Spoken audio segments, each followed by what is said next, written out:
నమస్కారం. ప్రేక్షకులందరికీ శుభోదయం. ఈనాటి శుభయోగం శీర్షికన శనివారం సందర్భంగా శనిగ్రహ మూర్తిత్వం ద్వాదశ రాశుల మీద ఎలాంటి ప్రభావాన్ని కలిగింపజేస్తుందో, శనిగ్రహ మూర్తిత్వాన్ని బట్టి ద్వాదశ రాశులలో ఏ రాశివారు శని భగవానుడికి సంబంధించిన ప్రత్యేకమైన పరిహారాలు పాటించాలో పరిశీలిద్దాం. జ్యోతిష శాస్త్రపరంగా శని భగవానుడు జన్మరాశి నుంచి లెక్కబెట్టినప్పుడు వచ్చే 3, 6, 11 రాశుల్లో సంచరిస్తున్నప్పుడు యోగిస్తాడని గోచార అధ్యాయం జ్యోతిష శాస్త్రంలో చెప్పడం జరిగింది. అయితే నక్షత్ర మండలంలో ప్రతి గ్రహానికి కూడా ఒక మూర్తిత్వం ఉంటుంది. ఏ గ్రహమైనా సరే ప్రధానంగా 4 మూర్తులుగా ఉంటుంది. సువర్ణమూర్తి, రజతమూర్తి, తామ్రమూర్తి, లోహమూర్తి అని గ్రహాల మూర్తిత్వం 4 రకాలుగా ఉంటుంది. ఈ గ్రహ మూర్తిత్వాన్ని బట్టి ద్వాదశ రాశులకి ఆ గ్రహం ప్రత్యేకమైన ఫలితాలను ఇస్తుంది. ఏ గ్రహమైనా సరే జన్మరాశి నుంచి లెక్కబెట్టినప్పుడు వచ్చే 1, 6, 11 రాశులలో సంచారం చేస్తూ ఉన్నట్లయితే ఆ గ్రహానికి సువర్ణ మూర్తిత్వం ఉందని, ఆ గ్రహం ఆ రాశులకి అద్భుతమైన శుభ ఫలితాలను ఇస్తుందని జ్యోతిష శాస్త్రంలో చెప్పడం జరిగింది.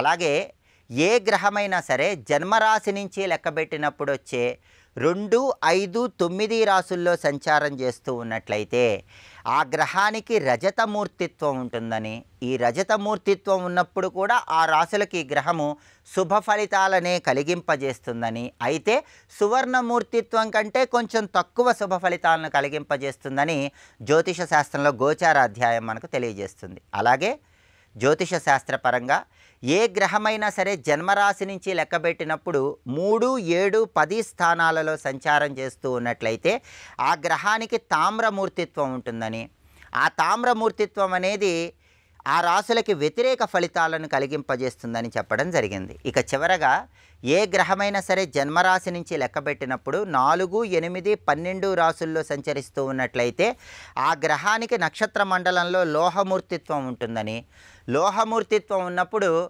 ఆ గ్రహము ఆ రాశులకి పూర్తిగా వ్యతిరేక ఫలితాలను కలిగింపజేస్తుందని జ్యోతిష శాస్త్రంలో గోచార అధ్యాయంలో చెప్పడం జరిగింది. ప్రస్తుతం శని భగవానుడు కుంభరాశిలో సంచరిస్తున్నాడు కాబట్టి కుంభరాశి వాళ్ళకి 1వ స్థానంలో శని సంచారం ఉంది. కన్యారాశి వాళ్ళకి 6వ స్థానంలో శని సంచారం ఉంది. మేషరాశి వాళ్ళకి 11వ స్థానంలో శని సంచారం ఉంది. అంటే కుంభరాశి, మేషరాశి, కన్యారాశి ఈ 3 రాశుల వాళ్ళకి శని భగవానుడు సువర్ణమూర్తిగా ఉన్నాడు. కాబట్టి ఈ 3 రాశుల వాళ్ళకి శని భగవానుడు సువర్ణమూర్తిత్వాన్ని బట్టి శుభ ఫలితాలనే కలిగింపజేస్తాడు. ఆ తర్వాత మకర రాశి వాళ్ళకి శని భగవానుడు ద్వితీయంలో సంచారం చేస్తున్నాడు. అలాగే తులారాశి వాళ్ళకి శని భగవానుడు 5వ స్థానంలో సంచారం చేస్తున్నాడు. అదేవిధంగా మిథున రాశి వాళ్ళకి శని భగవానుడు 9వ స్థానంలో సంచారం చేస్తున్నాడు. కాబట్టి మకర రాశి వాళ్ళకి, తులారాశి వాళ్ళకి, మిథున రాశి వాళ్ళకి 2, 5, 9 స్థానాల్లో సంచారం చేస్తున్నాడు. కాబట్టి శని భగవానుడికి రజతమూర్తిత్వం ఉంది. కాబట్టి శని భగవానుడు ఈ రాశుల వాళ్ళకి శుభ ఫలితాలనే కలిగింపజేస్తాడు. ఆ తర్వాత ధనుస్సు రాశి వాళ్ళకి శని 3వ స్థానంలో సంచారం చేస్తున్నాడు. సింహరాశి వాళ్ళకి 7వ స్థానంలో సంచారం చేస్తున్నాడు. వృషభ రాశి వాళ్ళకి 10వ స్థానంలో సంచారం చేస్తున్నాడు. అంటే ఈ 3 రాశులకి శని భగవానుడు తామ్రమూర్తిగా ఉన్నాడు. తామ్రమూర్తిగా ఉన్నప్పుడు వ్యతిరేక ఫలితాలను ఇస్తాడు. కాబట్టి ధనుస్సు రాశి వాళ్ళకి తృతీయంలో శని సంచారం ఉన్నప్పటికీ, ఏలినాటి శని అయిపోయినప్పటికీ, తృతీయంలో శని యోగించినప్పటికీ కూడా మూర్తిత్వం బట్టి అది తామ్రమూర్తి అయింది. కాబట్టి ధనుస్సు రాశి వాళ్ళు తప్పకుండా పరిహారం చేసుకోవాలి. ధనుస్సు రాశి వాళ్ళు, మిథున రాశి వాళ్ళు, సింహరాశి వాళ్ళు తామ్రమూర్తిత్వం శని భగవానుడికి వచ్చింది కాబట్టి దానివల్ల వచ్చే ఇబ్బందులు అధిగమించడానికి ప్రతి శనివారం శని భగవానుడికి తైలాభిషేకం చేయించుకోవాలి. ఇలా 8 శనివారాలు చేయాలి. ఇక చివరగా 4, 8, 12 స్థానాలలో శని సంచారం చేస్తున్నప్పుడు లోహమూర్తిత్వం ఉంటుంది. ఏ ఇతర గ్రహానికైనా సరే లోహమూర్తిత్వం వ్యతిరేక ఫలితాలనే ఇస్తుంది. కానీ ఇక్కడ శని భగవానుడికి ఒక ప్రత్యేకత ఉంది. ఆ ప్రత్యేకత ఏంటంటే శని భగవానుడికి లోహం అంటే ప్రీతిపాత్రం. ఆయన లోహప్రియుడు. అందువల్ల నవగ్రహాలలో ఒక్క శనిగ్రహం మాత్రం లోహమూర్తిత్వం వచ్చినప్పటికీ పెద్దగా ఇబ్బందులు కలిగింపజేయదు, కొంతవరకే ఇబ్బందులు ఇస్తుంది. ప్రస్తుతం వృశ్చిక రాశి వాళ్ళకి శని 4వ స్థానంలో ఉన్నాడు. కర్కాటక రాశి వాళ్ళకి 8వ స్థానంలో ఉన్నాడు. మీనరాశి వాళ్ళకి 12వ స్థానంలో ఉన్నాడు. అంటే కర్కాటక రాశి, వృశ్చిక రాశి, మీనరాశి ఈ 3 రాశుల వాళ్ళకి శని భగవానుడు తామ్రమూర్తిగా ఉన్నాడు. 4, 8, 12 స్థానాల్లో సంచారం చేస్తున్నాడు. మామూలుగా అయితే తామ్రమూర్తిగా ఉన్నప్పుడు పూర్తి వ్యతిరేక ఫలితాలు రావాలి. కానీ శని భగవానుడికి లోహం అంటే ప్రియం కాబట్టి, ఆయన లోహప్రియుడు కాబట్టి లోహమూర్తిగా ఉన్నప్పటికీ పెద్దగా ఇబ్బందులు ఉండవు, తక్కువ ఇబ్బందులు ఉంటాయి. ఆ తక్కువ ఇబ్బందులు అధిగమించడానికి శనివారం ఆంజనేయ స్వామికి తమలపాకులతో ఆకుపూజ చేయించుకోవాలి. ఇలా 8 శనివారాలు ఆంజనేయ స్వామికి తమలపాకులతో ఆకుపూజ చేయించుకోవటం ద్వారా లోహమూర్తిత్వం వల్ల వచ్చే చిన్న చిన్న ఇబ్బందులు అధిగమింపజేసుకొని సకల శుభాలను సిద్ధింపజేసుకోవచ్చు. కాబట్టి జ్యోతిష శాస్త్రంలో గోచార అధ్యాయం ఏం చెప్తుందంటే కేవలం గ్రహ సంచారాన్ని బట్టి మాత్రమే ఫలితాలు తీసుకోకుండా ఆ గ్రహానికి ఏ మూర్తిత్వం వచ్చిందో తెలుసుకొని మూర్తిత్వ ఫలితాలను కూడా తీసుకున్నట్లయితే విశేషమైనటువంటి శుభ ఫలితాలను సిద్ధింపజేసుకోవచ్చని, దాని పరంగా విధి విధానాలు పాటించడం ద్వారా ఉత్తమ ప్రయోజనాలు అందిపుచ్చుకోవచ్చని ప్రామాణిక జ్యోతిష గ్రంథాల్లో చెప్పడం జరిగింది. రేపటి శుభయోగం శీర్షికన హైదరాబాద్ మహంకాళి అమ్మవారి బోనాలు జాతర సందర్భంగా ఈ బోనాలు జాతరలో ఉన్నటువంటి విశేషాంశాలు ఏంటో పరిశీలిద్దాం. నమస్కారం.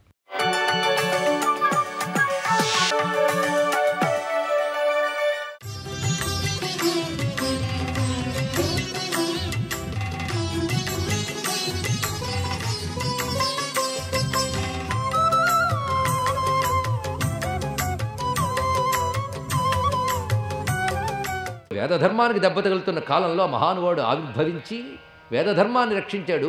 తన ఉనికితో ప్రభావితం చేశారు, తన బోధతో కరుణించారు. ఆ మహానుభావులు చెప్పి ప్రబోధించారు, తను ఉండి ప్రబోధించారు ఇక్కడ. ఎందుకంటే ఒక జ్యోతి వెలుగుతూ ఉంటే చాలు, చీకటి తనంత తాను పోతూ ఉంటుంది. చంద్రశేఖరేంద్ర సరస్వతి స్వామివారు నడయాడుతుంటే ఆనాడు ప్రపంచంలో అలముకున్న అజ్ఞానం అంతరించిపోయింది ఆ మహానుభావుడి కునికి చేత. ఆసేతు సీతాచలం పర్యటించిన వారు కాలినడకన తిరిగారు మహానుభావుడు. తన జీవిత కాలంలో ఏ వాహనము ఎక్కనటువంటి మహానుభావుడు. శాస్త్రము వర్ణించిన యతి ధర్మాన్ని తూచా తప్పకుండా పాటించిన మహాత్ముడండి ఇక్కడ. రామాయణంలో శాస్త్రం చెప్పినటువంటి మనుష్య ధర్మాన్ని 100కు 100 పాళ్ళు పాటించిన ఒకే ఒక్క మహాత్ముడు రామచంద్రమూర్తి. తూచా తప్పకుండా యతి ధర్మాన్ని పాటించి చూపించిన వారు చంద్రశేఖరేంద్ర సరస్వతి స్వామివారు. అందుకే వారి పేరు తలంచుకుంటే చాలా మన బ్రతుకులు ధన్యమైపోతాయి. నేటికి ఆయన దివ్య తేజోమూర్తిగా స్మరించిన వారిని అనుగ్రహిస్తూ ఉంటారు. ఆయన సుబ్రహ్మణ్య తేజం నమస్కరించుకుందాం. అంతేకాదు వారి కరకమలాలతో వచ్చిన మహాత్ములు అంటే వారు ఎంచుకున్నారంటే సామాన్యులను ఎంచుకుంటారా? మహాత్ముల్ని ఎంచుకుంటారు. వారి కరకమలాలతో వచ్చిన మహాత్ములు 2 ఉన్నారు. ఒకరు శ్రీ శ్రీ శ్రీ జయేంద్ర సరస్వతి స్వామివారు, శ్రీ విజయేంద్ర సరస్వతి స్వామివారు. జయేంద్ర సరస్వతి స్వామివారి యొక్క పూర్వాశ్రమం సుబ్రహ్మణ్యం. ఇంకా చెప్పండి ఇక్కడ. కనుకనే గురు పరంపరలో సుబ్రహ్మణ్యునికి అంత స్థానం ఉన్నది. శివశక్తుల జ్ఞానాన్ని మనకి ఇచ్చి ముక్తినివ్వగలిగేటువంటి ఆ సుబ్రహ్మణ్య తేజానికి మనం నమస్కారం చేసుకుందాం. ఆ సుబ్రహ్మణ్య స్వరూపమైనటువంటి ఆ తేజము కాంచీక్షేత్రంలో చెదరకుండా ఉంటోంది గనక కాంచీ కామకోటి పీఠ యతీంద్రులై సుబ్రహ్మణ్య తేజమే మనకు భాషిస్తూ వస్తుంది. నేడు మనకు జయేంద్రుల వారు కనబడుతున్నారు, విజయేంద్రుల వారు కనబడుతున్నారు. స్మరిస్తే మన హృదయంలో చంద్రశేఖరేంద్ర సరస్వతి స్వామి వారు సాక్షాత్కరిస్తున్నారు. ఈ గురు పరంపరకి మనం నమస్కారం చేసుకుంటూ ఈ చెట్టు కథ ఇది అని చెప్పాడు సుబ్రహ్మణ్యుడు. నువ్వు తినును పండించాడు. 2 కూర్చుని చక్కగా కాలక్షేపం చేశారు అక్కడ హాయిగా ప్రశాంతంగా. మళ్ళీ సృష్టి ప్రారంభమైంది. కాసేపే ఇది ఆవిడ మూసినంతసేపు. అంటే ఆయన కన్ను మూసినప్పుడు అక్కడ కనురెప్పపాటు కాలం కొద్దిగానే, కానీ ఇక్కడ చాలా కాలం అయింది. మళ్ళీ సృష్టి ప్రారంభమై చక్కగా కొనసాగుతూ ఉన్నది. మళ్ళీ ఆ వృక్షం ప్రకటింపబడింది, ఆ క్షేత్రం ప్రకటింపబడింది. ఈ విధంగా ఆ రమ్యమైనటువంటి ఏకాంబరమనే వృక్ష రూపంలో ఉన్న శివునికి నమస్కారం చేసుకుంటూ ఆ మూలంలో అత్యద్భుతమైన లింగం ఒకటి ఉన్నది అన్నారు ఇక్కడ. ఆ మూలంలోనే నిర్మించబడింది శివాలయం. ఆ లోపల ఉన్న శివలింగం మూలంలో ఉన్నట్టే లెక్క, ఆ మూలంలోనే ఉంది. ఆ మూలంలో ఉన్న శివుని పేరు ఏకాంబరేశ్వరుడు. ఏకాంబర మూలంలో లింగ రూపంలో ఉన్నాడు. వృక్షరూపము లింగరూపము 2 కనబడుతున్నాయి ఇక్కడ. ఇంకోటి మన కంటికి కనబడిన అఖండ జ్యోతి రూపం 3 కనబడాలి ఇక్కడ. వర్తతే శంకర సాక్షాత్ శ్రీమదేకామ్రనాయక ఉమయా సైకతైర్దివ్యై లింగరూపేణ నిర్మిత. చిత్రం ఏంటంటే ఈ లింగము సైకతము అంటే ఇసుకతో చేసినది అన్నారన్న, మట్టితో, ప్రధానంగా మట్టి దానితో నిర్మాణం చేసినది. అందుకే దీనికి అభిషేకం ఉండదు, అర్చన మాత్రమే చెప్పబడుతూ ఉంటుంది ఇక్కడ. ఇది అమ్మవారు తన చేతితో ప్రతిష్ఠ చేశారు. ఈ లింగాన్ని మూలానికి వచ్చి అని చెప్తున్నారు ఇక్కడ. పంచభూత లింగాల్లో పృథ్వీలింగము అని చెప్పబడుతున్నది ఇది. ఎందుకంటే కంచియే మూలాధారం నుంచి మణిపూరం వరకు ఉన్న చోటని చెప్పుకున్నాం కదా. మూలాధారం పృథ్వీ క్షేత్రం. తర్వాత చెప్పబడుతున్నటువంటి 4 చక్రములు, మిగిలిన 4 భూతములు, విశుద్ధ చక్రం వరకు, ఆజ్ఞాచక్రం మనస్తత్వం, ఇలా చెప్తారు. కనుక పృథ్వీ స్థానం మూలాధారమైనప్పుడు మనం చెప్పుకున్న ప్రకారంగా మూలాధారం నుంచి మణిపూరం వరకు ఉన్న భాగమే కాంచి అఖండ మండలం అని చెప్పుకున్నాం. అక్కడ మళ్ళీ పృథ్వీలింగం ఉంది అన్న ఉదాహరణ చెప్పాలి అంటే పృథ్వీలింగం అక్కడ ఉండడంలో విశేషం ఇచ్చారు ఇక్కడ. అలాంటి భవ్యమైన పృథ్వీలింగ రూపంలో ఉన్నాడు ఏకాంబరేశ్వర స్వామి. అక్కడ చూడ్డానికి లింగంలా కనబడతాడు. ఆ లింగం ఎలా ఉంటుందంటే కదళీ కుసుమాకృతి అన్నారు ఇక్కడ. అరటి పువ్వు ఆకారంలో ఉంటుంది అని చెప్పారు. చూసిన వాళ్ళు ఒక్కసారి మనసులో తలంచుకోవచ్చు, చూడని వాళ్ళు ఈ రూపంతో ఆ లింగాన్ని ధ్యానం చేసవచ్చు. అరటి పువ్వును మీరు చూస్తారు కదా ఎప్పుడైనా, క్రింద ఒత్తుగా ఉండి పైకి వెళుతున్న కొద్దీ కోను ఆకారంలో ఉంటుంది అది ఇక్కడ. అలా ఉన్నది కదళీ కుసుమాకృతి. అలా ఉన్నటువంటి రూపంలో ఉన్నటువంటి వాడు. అందులోపల శివుడు ఎలా ఉంటాడో చూడండి. చూడ్డానికి బయటకు లింగం కనబడుతుంది, ఆ లోపల అందంగా పరమేశ్వరుడు ఎలా ఉన్నాడంటే సదాశివమూర్తి హరిణాంకుశ వరాభయ విరాజిత భుజ చతుష్టయం. ఆయన రూపాన్ని మనం ధ్యానించుకోవాలి. ఎలాగైతే మనకు వరదరాజస్వామి కనబడ్డాడు, అగ్నిహోత్రంలోంచి వస్తూ వరదరాజస్వామి రూపాన్ని చూసాం. ఇప్పుడు శివరూపాన్ని చూద్దాం. ఆ లింగంలో ఇలా ఉంటాడు. ఎప్పుడు వెళ్ళినా చూసినప్పుడు ఈ రూపాన్ని ధ్యానించండి, లేక ఇక్కడికిక్కడే ధ్యానించండి ఏకాంబరేశ్వరుణ్ణి.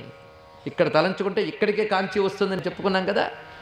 గర్భగుడిలోకి స్వామి ఉన్నాడు, మనం చూస్తూ నమస్కారం చేస్తున్నాం. ఆ లింగంలో ఎలా ఉంటాడంటే హరిణ అంకుశ వర అభయ విరాజిత చతుష్టయం. 4 చేతుల్లో ఒకవైపు లేడి, మరొక వైపు అంకుశము ధరించి ఉన్నాడు. కింద 2 చేతులు వరద అభయ అస్తములతో ప్రకాశిస్తున్నాడు. తెల్లని రంగుతో ఉంటాడు శివుడు. కుంద ఇందు ధవళాకారం, మల్లె పువ్వులాగా వెన్నెల్లా మెరిసిపోతున్నాడు. నిత్య కళ్యాణ సుందరం, నిత్య పెళ్లి కొడుకుడు శివుడు. ఎప్పుడు వరుడి వేషంలో ఉంటాడు, అదొకటి. నిత్య కళ్యాణ వేషంలో ఉంటాడు. స్వస్తి.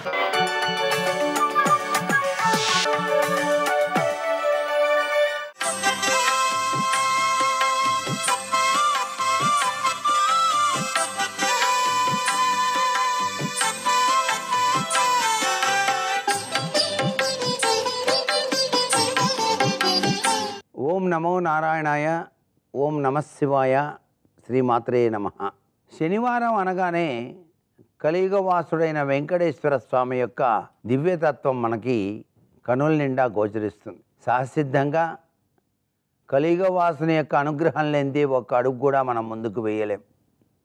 అందుకే కనీసం శనివారం నాడైనా సూర్యోదయానికి పూర్వమే నిద్ర నుంచి లేచి తల నిండా స్నానం చేసి మంచి బట్టలు కట్టుకొని, మడి బట్టలు, తూర్పు తిరిగి బొట్టు పెట్టుకున్న తర్వాత వెంకటేశ్వర సుప్రభాతం అనేటువంటిది గనక పఠించినట్లయితే వెంకటేశ్వర స్వామి సుప్రభాత సేవ వల్ల చాలా విశిష్టవంతమైన ప్రభావం మానవాళికి కలుగుతుంది.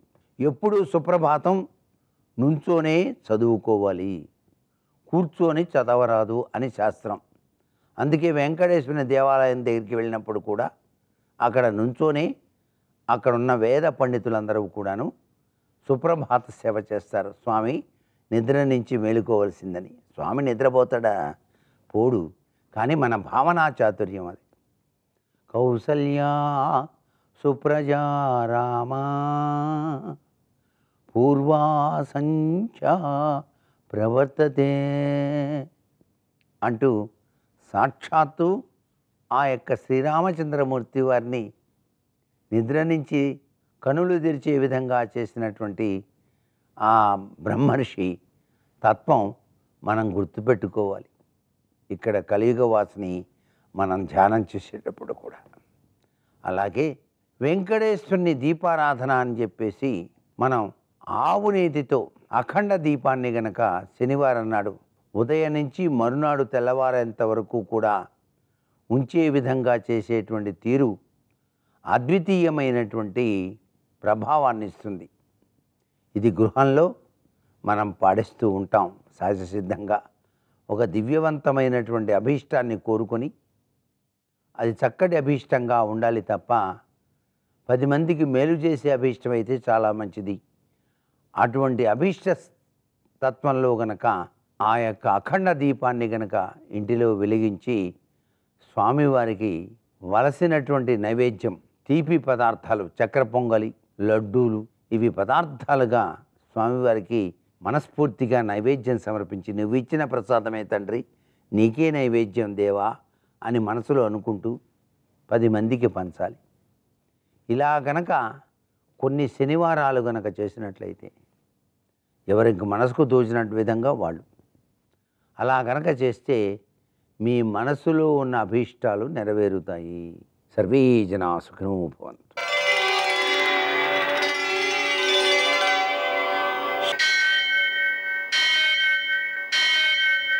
సహస్రశీరుషం దేవం విశ్వాక్షం విశ్వశంభువం విశ్వం నారాయణం దేవమక్షరం పరమం పదం విశ్వతః పరమాం నిత్యం విశ్వం నారాయణగుం హరిం విశ్వమేవేదం పురుషస్తద్విశ్వముపజీవతి పతిం విశ్వస్యాత్మేశ్వరం శాశ్వతం శివమచ్యుతం నారాయణం మహాజ్ఞేయం విశ్వాత్మానం పరాయణం.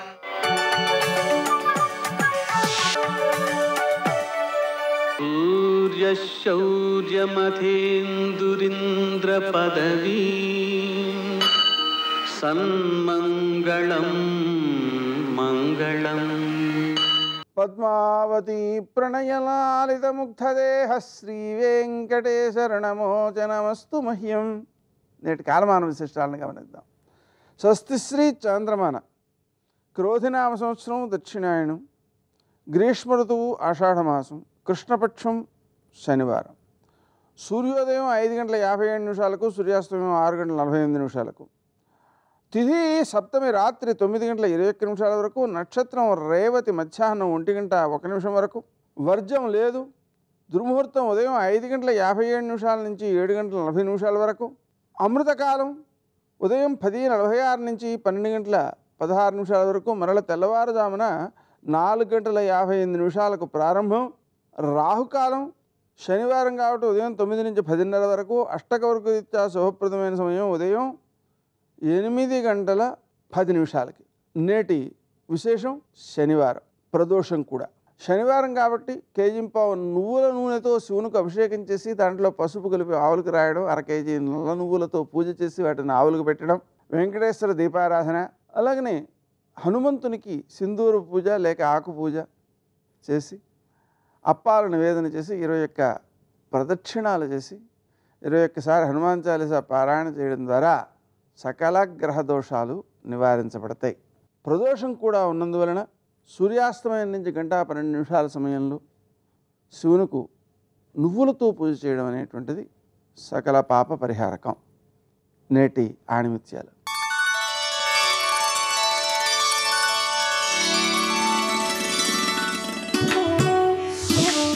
చరిత్ర చదవడం కాదు, చరిత్ర సృష్టించాలి.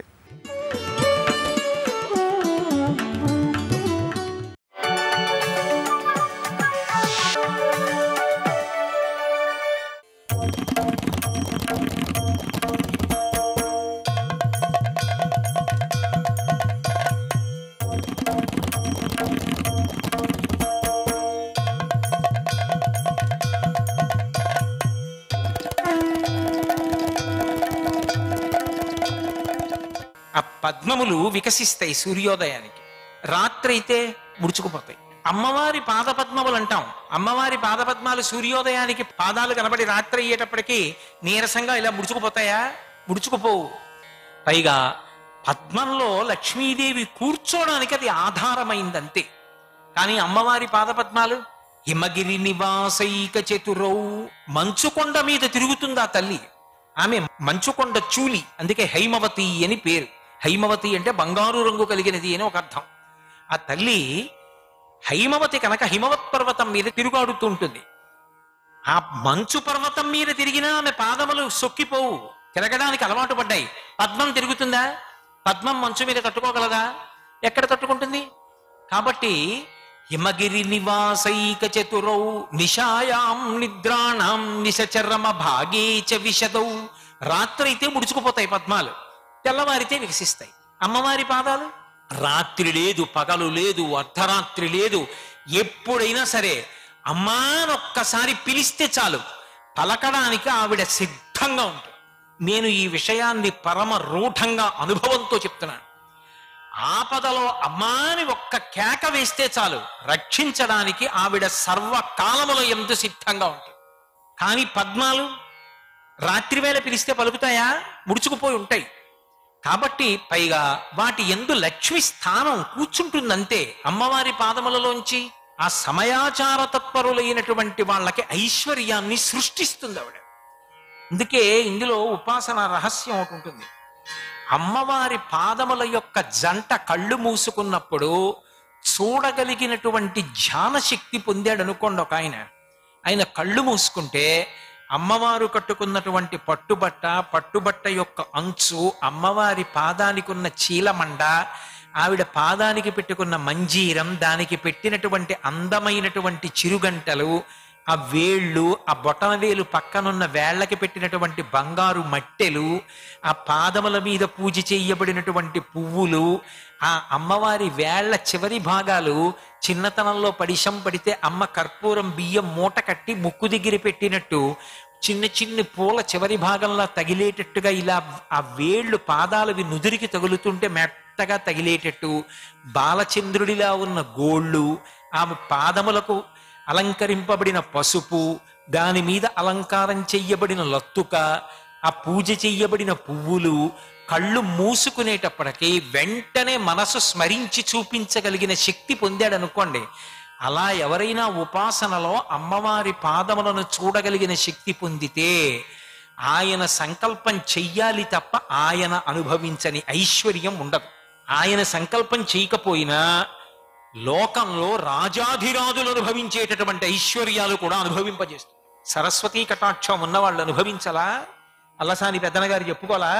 ఎదురైన చోతన మదకరీంద్రము డిగ్గి కేలూతన సొగి ఎక్కించుకొని బిరుదైన కవి గండ పెండేరమునకీవె తగునని తానే పాదమున తొడగే గోకట గ్రామాధ్యనేకాగ్రహారములడిగిన సీమలు అందునిచ్చే ఆంధ్ర కవితా పితామహ అల్లసాని పెద్దనామాచ్యా అని నన్ను పిలుచునట్టి కృష్ణరాజలతోడ దివికేగలేక బ్రతికియున్నాడ జీవచ్ఛమంబుదగుచు మనుచరిత్రం బందుకొను వేళ పురమేక పల్లకి తనకేల పట్టి ఎత్తే. ఏం మామూలు భోగం అనుభవించాడా మహానుభావుడు?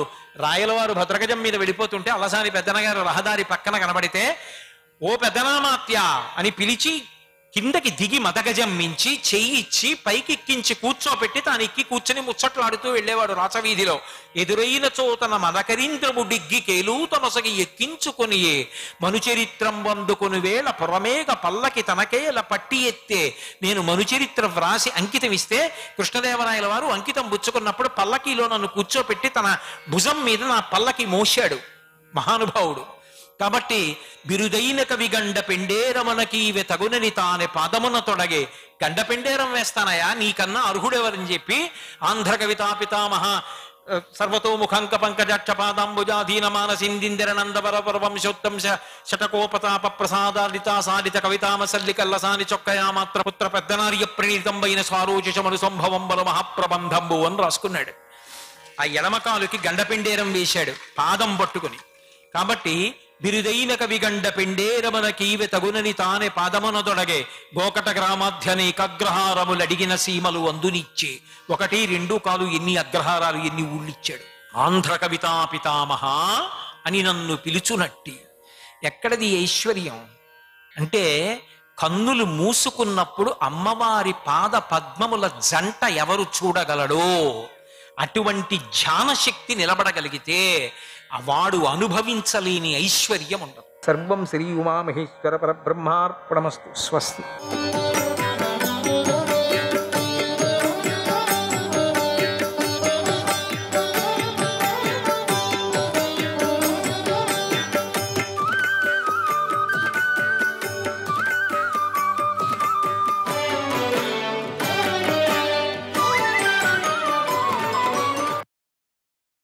పూర్వం వెళ్ళిపోయిన మహారాజులు మహాత్మ్యాన్ని చెప్తాను విను. మనస్సు ఎప్పటికీ స్థిరపరచుకో, దాంతో నువ్వు దుఃఖం వదిలిపెడతావు. మహానుభావులై చనిపోయిన రాజులను గూర్చి విని సంతాపాన్ని పోగొట్టుకో. విస్తారంగా చెబుతా విను. ఇది క్రూర గ్రహాలను శాంతింపజేస్తుంది, ఆయువును పెంచుతుంది, ఉత్తమము మనోహరము అయింది. ఇది గ్రహింపదగింది. ఇది పూర్వ మహారాజుల కథ. దీన్ని విను. సృంజయ, అవిక్షుతుని పుత్రుడైనటువంటి మరుత్తుని గురించి వింటున్నాం. అతని యజ్ఞానికి ఇంద్రుడు, వరుణుడు, బృహస్పతి మొదలైన దేవతలందరూ కూడా స్వయంగా వచ్చారు. ఆ మరుత్తుడు పోటీలో దేవేంద్రుని గెలిచాడు. ఇంద్రుడికి ప్రియం కోరే బృహస్పతి ఆ మరుత్తుడి యజ్ఞం తాను చేయించను, నేను ఎప్పటికీ చేయించను అని చెప్పాడు. తానే చేయాల్సింది కానీ చెయ్యను అని చెప్పాడు. అప్పుడు బృహస్పతి తమ్ముడైన సంవర్తుడు ఆ యజ్ఞం చేయించాడు.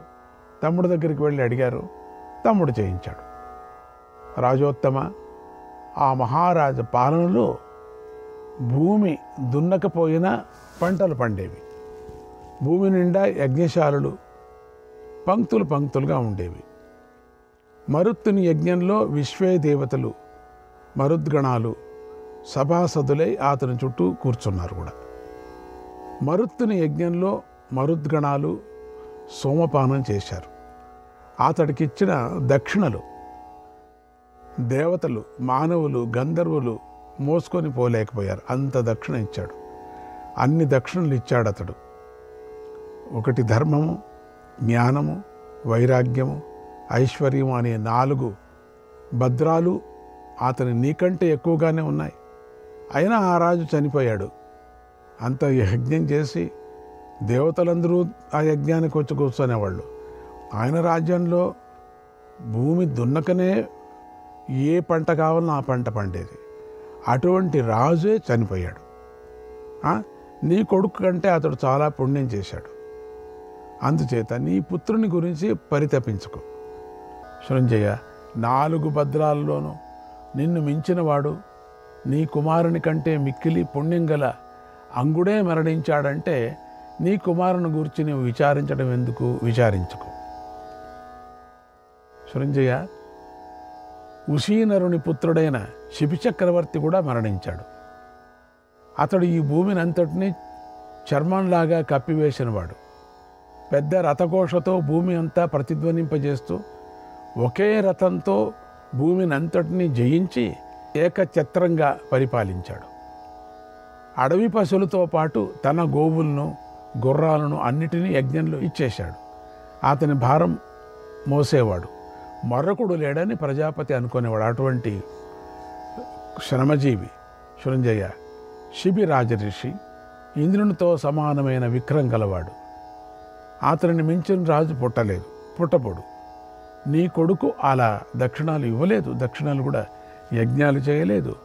అటువంటి వాడిని గురించి దుఃఖించకు. 4 భద్రాలలో నీకంటే గొప్పవాడు, నీ కొడుకును మించిన పుణ్యాత్ముడైనటువంటి శిబియే మరణిస్తే నీ కొడుకు గురించి ఇంకా ఏడుస్తావెందుకు? ఓ సృంజయ, శకుంతల దుష్యంతుల పుత్రుడు, ఎంతో ధనం సంపాదించినవాడు, మహాత్ముడు భరతుడు. అతడే చనిపోయినాడు విన్నాం కదా. ఆ రాజు యమునా తీరంలో 300 గుర్రాలను, సరస్వతీ తీరంలో 20 గుర్రాలను, గంగా తీరంలో 14 గుర్రాలను కట్టి 1000 అశ్వమేధాలు, 100 రాజసూ యాగాలు చేశాడు. ఆ భరతుడు గొప్ప తేజస్వి. మానవులు ఆకాశాన్ని చేతులతో అందుకోలేరు కదా, అలాగే భరతుని ఆ మహత్కార్యాన్ని రాజులెవరూ అనుసరింపలేకపోయారు. అటువంటి క్రతువులు చేశాడు. భరతుడు 1000కి పైగా గుర్రాలను, యజ్ఞ వేదికలను ఏర్పరిచి 1000 పద్మాల ధనం కణ్వనకు దానమిచ్చాడు. సృంజయ, 4 భద్రాల్లోనూ నిన్ను మించినవాడు, నీ కుమారుని కంటే పుణ్యాత్ముడైనటువంటి ఆ రాజే మరణించాడు. అందుచేత నీ కొడుకును గూర్చి పరితపించకు. సృంజయ, ప్రజలను కన్నబిడ్డల్లాగా రక్షించిన దశరథ కుమారుడు రాముడే వెళ్ళిపోయాడని విన్నాం. రాముడు పాలించేటప్పుడు అనాథులు లేరు. అతడు సదా ప్రజలకు తండ్రిలాగా వ్యవహరించాడు. అతని రాజ్యంలో సకాలంలో వర్షాలు పడేవి, పంటలు సమృద్ధిగా పండేవి. ఎల్లప్పుడూ అతని రాజ్యం సుభిక్షంగా ఉండేవి. ప్రాణినో నాప్సు మజ్జంతి, ప్రాణినో నాప్సు మజ్జంతి,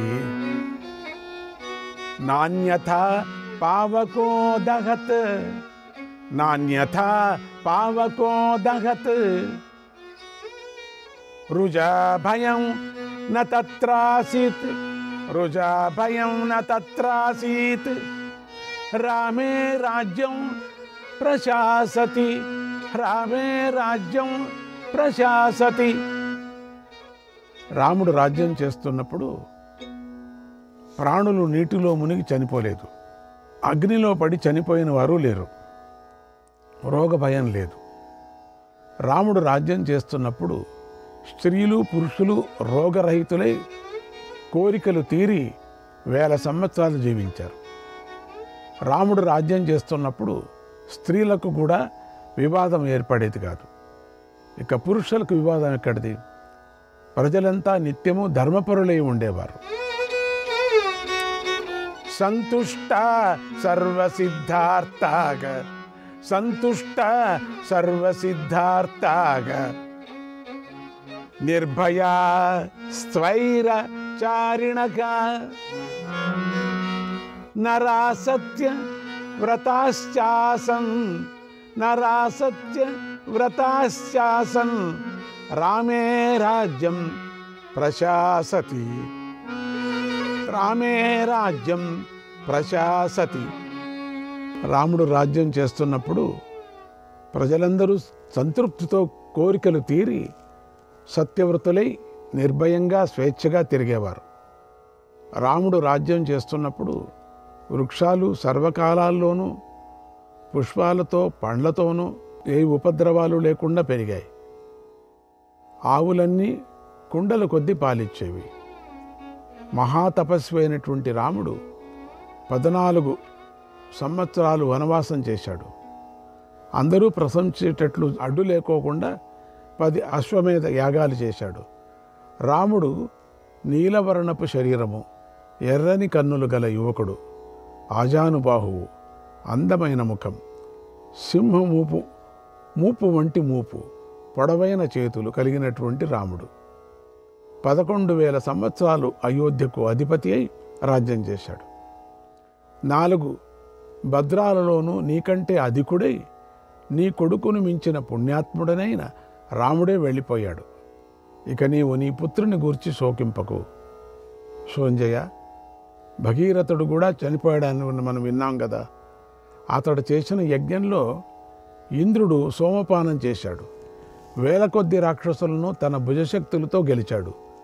గొప్ప యజ్ఞం చేస్తూ అతడు బంగారు అలంకారాలతో కూడినటువంటి 10 లక్షల కన్యలను దక్షిణంగా ఇచ్చాడు.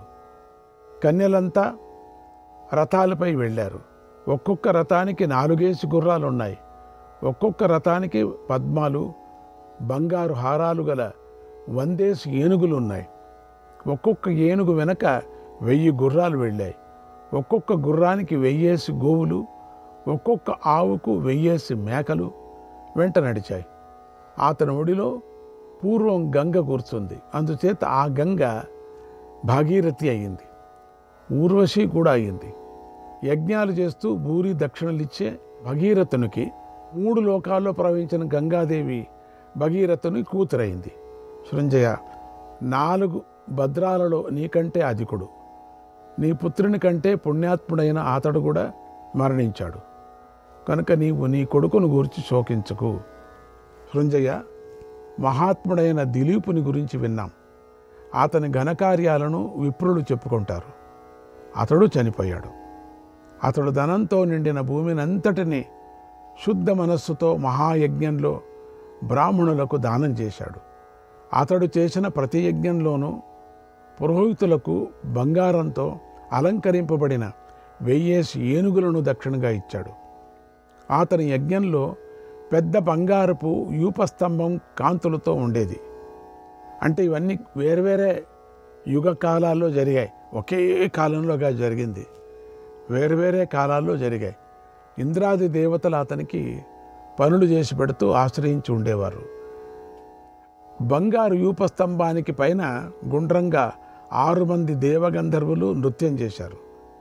విశ్వావసువు స్వయంగా వారి మధ్య సప్తస్వరాలతో వీణ వాయించాడు. సర్వభూతాలు ఆ వాదనం తమ కోసమే అనుకొని తన్మయం చెందారు. దిలీపుడు ఏనుగులు బంగారు తొడుగులు దాల్చి మత్తెక్కి దారిలోనే నిద్రించేవి. ఆయనను ఎవరూ అనుకరింపలేకపోయారు. ఒక్క వింటితో అతడు 100 కొద్ది జనులను జయించేవాడు, సత్యాన్ని పలికేవాడు. ఆయనను చూసిన వారు కూడా స్వర్గం చేరుకునేవారు. త్రయ శబ్దాన జీర్యంతే దిలీపస్య నివేశనే దిలీపస్య నివేశనే స్వాధ్యాయ ఘోషో జాఘోషక దీయతామితి వై త్రయక దీయతామితి వై త్రయక. వేదఘోష, వింటినారి ఘోష, దానం ఇవ్వండి అనేటువంటి శబ్దఘోష, ఈ 3 ధ్వనులు దిలీపుని ఇంట్లో ఎల్లప్పుడూ వినపడేవి. 4 భద్రాలతో నీకంటే అధికుడై నీ కొడుకును మించిన పుణ్యాత్ముడైన దిలీప మహారాజే చనిపోయాడంటే నీవు నీ పుత్రుని గురించి విలపించడం ఎందుకు? యవనాశ్వని పుత్రుడు మాంధాత చనిపోయాడు, అది విన్నాం. గర్భరూపమైనటువంటి తండ్రి డొక్కలో నుండి దేవతలు అతన్ని బయటకు తీశారు. అతడు యవనాశ్వని కడుపులో పెరిగాడు. పెరుగు నెయ్యి కలిపిన పదార్థం వల్ల అతడు పుట్టాడు. అతడు శ్రీమంతుడై 3 లోకాలను జయించాడు. దేవరూపుడై తండ్రి ఒడిలో పడుకొని ఉన్నటువంటి పుత్రుని చూసి దేవతలను ఒకరొకరు ఇతడు ఏ తల్లి పాలు త్రాగాలి అన్నారు. అప్పుడు నా దగ్గరే త్రాగుతాడు అని ఇంద్రుడు అన్నాడు. అందుచేత అతనికి దేవేంద్రుడు మాంధాత అని పేరు పెట్టాడు. అప్పుడు యవనాశ్వుడు పెరగటం కోసం ఇంద్రుని చేయి అతని నోట్లో పాలధారను కురిపించాడు. నోట్లో పెట్టాడు వేలుని, పాలధార కురిపించారు. ఇలా ఇంద్రుని చేతి నుండి పాలు త్రాగుతూ 12 రోజుల్లో 12 ఏళ్ల వయస్సు అడయ్యాడు. అతడు ధర్మాత్ముడు, మహాత్ముడు, యుద్ధంలో ఇంద్ర సమానుడు అయ్యాడు. అతనికి 1 రోజులో భూమి అంతా వశమైంది. మాంధాత అంగారుడనే రాజును, మరుత్తుని, అసితుని, గయ్యుని, అంగరాజును, బృహత్రతుని యుద్ధంలో జయించాడు. మాంధాత అంగారుడితో యుద్ధం చేస్తున్నప్పుడు వింటినారి ధ్వనులతో ఆకాశం విరిగి పడిపోయిందని దేవతలు కూడా అనుకున్నారు. అంత శబ్దం చేసేవాడు. సూర్యుడు ఉదయించిన చోటు నుండి అస్తమించే చోటు దాకా ఉన్న భూమి అంతా మాంధాతదే అని చెప్పేవారు. అతడు 100 అశ్వమేధాలు 100 రాజసూయ యాగాలు చేసి 1 యోజనం పొడవు 10 యోజనాలు వెడల్పు గల బంగారు చేపలను విప్రులకు దానం చేశాడు. చేపలను కూడా ఆ బ్రాహ్మణులు మోయలేని వాటిని ఇతరులు విభజించుకున్నారంటే ఆ బంగారు పరుచుకునే చేపలు. 4 భద్రాలలోనూ నీకంటే అధికుడై నీ కొడుకును మించిన పుణ్యాత్ముడైన మాంధాత కూడా మరణించాడు. నీకు దుఃఖమెందుకు? పుత్రశోకం పొందకు. సృంజయ, నహుషుని కొడుకు యయాతి కూడా చనిపోయాడని విన్నాం కదా. అతడు సముద్రంలో సహా భూమిని అంతటిని జయించాడు. బలిష్ఠుడు. కర్ర విసిరితే ఎంత దూరంలో పడుతుందో అంత దూరం యజ్ఞవేదికలు నిర్మించి యజ్ఞాలు చేశాడు. చివరకు భూమిని విడిచి వెళ్ళిపోయాడు. 1000 యజ్ఞాలు 100 వాజపేయాలు చేసి విప్రులను 3 బంగారు కొండలతో తృప్తిపరిచాడు. వ్యూహలతో కూడినటువంటి యుద్ధంలో దైత్యులను దానవులను చంపాడు. భూమిని అంతటినీ యయాతి తనకేమీ ఉంచుకోకుండా పంచిపెట్టాడు. యదువు, ద్రక్షుడు మొదలైన కొడుకులను రాజ్యపు పొలిమేరల్లో ఉంచి పూరుని రాజ్యంలో అభిషేకించి భార్యతో సహా వనానికి వెళ్ళిపోయాడు. సృంజయ, 4 భద్రాలలోనూ నీకంటే అధికుడు. నీ కొడుకును మించిన పుణ్యాత్ముడైన యయాతియే మరణించాడు. నీకు పుత్రునికై శోకింపకు. సృంజయ, నా భాగుని కొడుకైనటువంటి అంబరీషుడు కూడా మరణించాడని విన్నాం కదా. పుణ్యాత్ముడు, రాజోత్తముడైనటువంటి అతన్ని ప్రజలే రాజుగా వరించారు. అతడు మహాయజ్ఞం చేశాడు. అందులో యజ్ఞాలు చేసిన వేల కొద్ది రాజుల్లో బ్రాహ్మణుల ఆతిథ్యం కోసం నియమించాడు. ఈ పనిని ఎవరూ పూర్వం చేయలేదు, ఇక ముందు ఎవరూ చేయలేరు అని సమర్థులు అంబరీషుని ప్రశంసించారు. చాలా వేల మంది రాజులు అశ్వమేధాలు చేసి దక్షిణాయనం వెళ్ళి ఉత్తరాయణం వచ్చాక బ్రహ్మలోకానికి వెళ్ళారు. సృంజయ, చతుర్భద్రాలు నీకంటే అధికంగా కలిగి నీ కొడుకును మించిన పుణ్యాత్ముడైన అంబరీషుడు కూడా మరణించాడు. కనుక నువ్వు నీ పుత్రునికై శోకించకు. సృంజయ, చిత్రరథుని కొడుకైనటువంటి శశిబిందుడు కూడా మరణించాడని విన్నాం. అతనికి 1,00,000 మంది భార్యలు ఉన్నారు. శశిబిందునికి కుమారులు వేల కొద్దీ ఉన్నారు. ఆ పుత్రులందరూ బంగారు కవచాలు, ఉత్తమ ధనస్సులు కలవారు. ఒక్కొక్క రాకుమారుని వెనుక 100 మంది చొప్పున కన్యలు అనుసరించేవారు. ఒక్కొక్క కన్యను 100 ఏనుగులు, ఒక్కొక్క ఏనుగును 100 రథాలు అనుసరిస్తాయి. ఒక్కొక్క రథానికి బంగారు మాలికలతో 100 గుర్రాలు, ఒక్కొక్క గుర్రానికి 100 గోవులు, ఒక్కొక్క గోవును 100 మేకలు, గొర్రెలు అనుసరించాయి. అంతులేని ఈ సంపదనంతటిని అశ్వమేధ మహాయజ్ఞంలో శశిబిందుడు బ్రాహ్మణులకు సమర్పించాడు. సృంజయ, 4 భద్రాల్లోనూ నీకంటే అధికుడు, నీ కొడుకు కంటే పుణ్యాత్ముడైన శశిబిందుడు వెళ్ళిపోయాడు. నీవు నీ కొడుకు కోసం చింతించకు. సృంజయ, అమూర్త రయసుడి పుత్రుడైనటువంటి గయుడు కూడా మరణించాడని విన్నాం. అతడు 100 ఏళ్ల పాటు యజ్ఞంలో హోమం చేయగా మిగిలిన దానినే తిన్నాడు. అగ్ని అతనికి వరాలిచ్చాడు. గయుడు అగ్ని నుండి ఈ వరాలు కోరాడు. దదతో యోక్షయం విత్తం, దదతో యోక్షయం విత్తం, ధర్మే శ్రద్ధా చ వర్ధతాం, ధర్మే శ్రద్ధా చ వర్ధతాం. మనో మే రమతాం సత్యే, మనో మే రమతాం సత్యే, త్వత్ప్రసాద దుతాశన. దానం చేసే సువర్ణ రూపమైన నా ధనం అక్షయం అగుగాక, నాకు ధర్మం మీద శ్రద్ధ వృద్ధి పొందుగాక. హుతాశన, నీ అనుగ్రహం వలన నా మనస్సు సత్యం మీదనే ఉండుగాక అని ఆ కోరికలన్నీ పొందాడని కూడా విన్నాం. దర్శ పూర్ణమాసాలనే యజ్ఞాలతోనూ చాతుర్మాస్యాలతోనూ మళ్ళీ 1000 సంవత్సరాలు పూర్తిగా అశ్వమేధ యాగాలు చేశాడు. 1,00,000 గోవులను, 100 కవచ కంచర గాడిదలను పూర్తిగా 1000 ఏళ్ల పాటు చేశాడట. అతడు సోమముతో దేవతలను, ధనముతో విప్రులను, స్వాధాకారాలతో పితృదేవతలను సంతృప్తిపరిచాడు. 10 బారల వెడల్పు రెట్టింపు పొడవు గల బంగారు భూమిని తయారు చేసి అశ్వమేధ మహాయజ్ఞంలో ఆ రాజు దక్షిణగా ఇచ్చాడు. గంగానదిలోని ఇసుక రేణువులు ఎన్ని ఉన్నాయో అన్ని గోవులను గయుడు దానం చేశాడు. అంటే అన్ని గోవులుంటే అంత అని కాదు, అంత లెక్కలేవన్నీ గోవులు అని చెప్పచ్చు. అందుకని సృంజయ, 4 భద్రాలలో నీకంటే అధికుడై నీ కొడుకును మించిన పుణ్యాత్ముడైన గయుడు కూడా మరణించాడు. నీవు కుమారుని కోసం వ్యథ చెందకు. సంకృతికి పుత్రుడైనటువంటి రంతిదేవుడు కూడా మరణించాడని విన్నాం. అతడు మహాతపస్వి. ఇంద్రుని ఆరాధించి అతని నుండి వరం పొందాడు. అన్నంచనో బహు భవేత్, అన్నంచనో బహు భవేత్, అతిథిం చలభే మహి, అతిథిం చలభే మహి. శ్రీకృష్ణాయ పరమాత్మనే నమః.